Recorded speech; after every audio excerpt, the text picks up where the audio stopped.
श्री सतगुरु महाराज की जय। कल्याण संत अंक। संन्यास की विधि और आचरण। लेखक स्वामी जी श्री भोले बाबा जी महाराज। संन्यासिनो विशुद्धान ही यतिन स्थानुर्ध्वरेतसः सर्वसंग विमुक्तांश्च नमामि तत्वदर्शिनः। एक कुत्ता मांस से सनी हुई हड्डी मुख में लिए जा रहा था।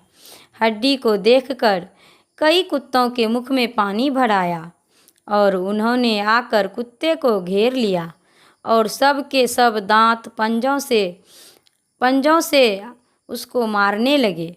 यह देखकर बेचारे कुत्ते ने मुख से हड्डी छोड़ दी। हड्डी छोड़ते ही सब कुत्ते उसे छोड़कर हड्डी के पीछे पड़ गए और वह कुत्ता अपनी जान बचा भाग गया। उन कुत्तों में हड्डी के पीछे बहुत देर तक लड़ाई होती रही और वे सब के सब घायल हो गए। अंत में एक बलवान कुत्ते ने उनसे हड्डी छीन ली और हड्डी को चाट कर उसने अपनी तृप्ति की। यह तमाशा देखकर प्रजापति के पुत्र आरुणि ऋषि इस प्रकार विचार करने लगे।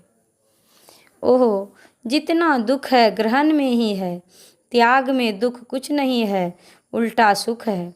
जब तक कुत्ते ने हड्डी न छोड़ी तब तक पीटता और घायल होता रहा और जब हड्डी छोड़ दी तो सुखी हो गया। इसी प्रकार संसार में जब तक किसी के पास धन होता है तब तक चोर, डाकू, राजा आदि उसको लूटने की ताक में रखते हैं और पुत्र पौत्र आदि बांधव भी नोचते रहते हैं।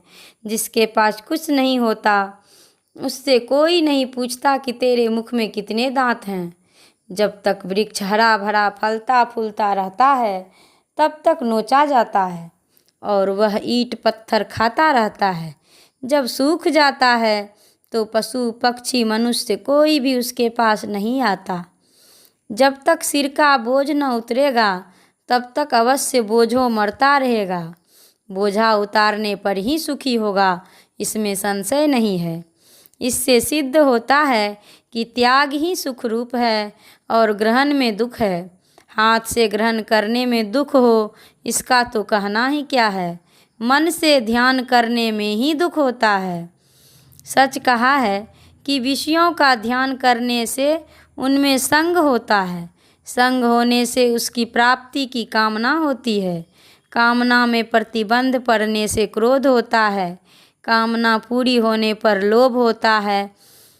क्रोध और लोभ से मोह उत्पन्न होता है। मोह से स्मृति नष्ट हो जाती है। गुरु शास्त्र का उपदेश याद नहीं रहता।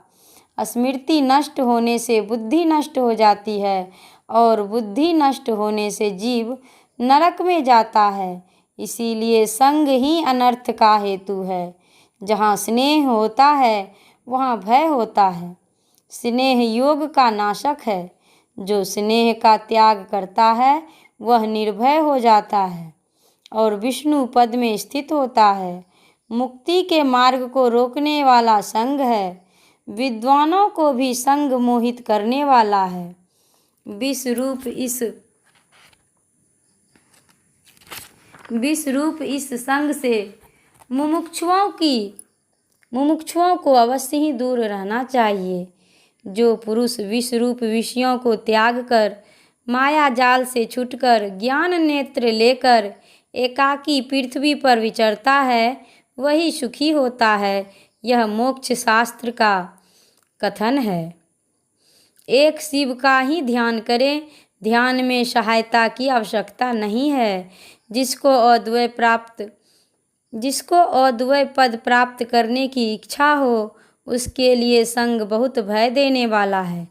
जैसे शब्द और अर्थ सर्वदा साथ साथ रहते हैं इसी प्रकार ब्रह्मा का ध्यान और असंगपना नित्य युक्त ही रहते हैं। यह वेदवेत्ताओं का कथन है। इसीलिए अब मुझे शरीर सहित विश्व का संग छोड़कर सुखी होना चाहिए। श्री सतगुरु महाराज की जय। सप्तऋषि पुलह। महर्षि पुलह भी ब्रह्मा के मानस पुत्र और षोडश प्रजापतियों में एक हैं। ये भी अनन्य ऋषियों की भांति जगत के हित साधना में लगे रहते हैं। इन्होंने अपने पिता ब्रह्मा जी की आज्ञा से दक्ष प्रजापति की और महर्षि कर्दम की कन्याओं को पत्नी रूप से ग्रहण करके सृष्टि की वृद्धि की। अनेकों योनि और जातियों की संतान इनसे हुई। इन्होंने महर्षि सनंदन की शरण ग्रहण करके संप्रदाय की रक्षा करते हुए तत्व ज्ञान का संपादन किया और फिर अपने शरणागत जिज्ञासु गौतम को उसका दान करके जगत में उसका विस्तार किया। ये महर्षि शिवजी के बड़े भक्त थे। इन्होंने काशी में पुलहेश्वर नामक लिंग की स्थापना की, जो अद्यावधि विद्यमान है। इनकी भक्ति से प्रसन्न होकर स्वयं भगवान शिव ने अपना श्री विग्रह प्रकट किया था। जगत की आध्यात्मिक और आधि दैविक और आधि भौतिक शांति के लिए ये निरंतर तपस्या में संलग्न रहते हैं। पुराणों में इनकी चर्चा भी स्थान स्थान पर आई है। श्री सतगुरु महाराज की जय।